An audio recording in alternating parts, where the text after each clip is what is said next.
നമസ്കാരം. പത്തനംതിട്ട പന്തളത്ത് യുവതിയെ ലൈംഗികമായി ആക്രമിക്കുകയും മാല പറിച്ചു കടക്കുകയും ചെയ്ത കേസിലെ പ്രതി അറസ്റ്റിൽ.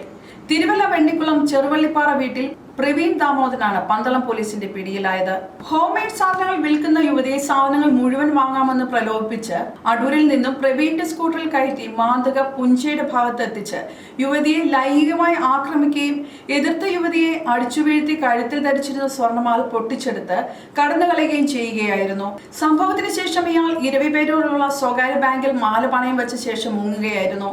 പത്തനംതിട്ട ജില്ലാ പോലീസ് മേധാവി ആർ ആനന്ദ് IPS പന്തള SHOയുടെ നേതൃത്വത്തിൽ പ്രത്യേക അന്വേഷണ സംഘം രൂപീകരിച്ചു. നിരവധി CCTVകൾ പരിശോധിച്ചാണ് പ്രതിയെ തിരിച്ചറിഞ്ഞത്.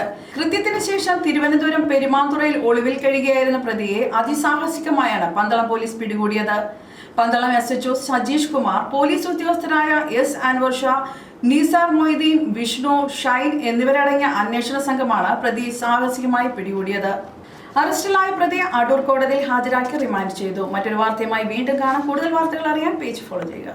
ഈ വേനൽ അവധിക്കാലം ആഘോഷിക്കൂ ഹാപ്പി ലാൻഡ് അമ്യൂസ്മെന്റ് പാർക്കിനൊപ്പം. റൈഡുകളിലൂടെ പ്രായഭേദമന്യേ ആർത്തുല്ലസിക്കാം. വരൂ, ഹാപ്പി ലാൻഡിനോടൊപ്പം ആഘോഷിക്കാം. Happy land, Vembayam, Thiruvananthapuram.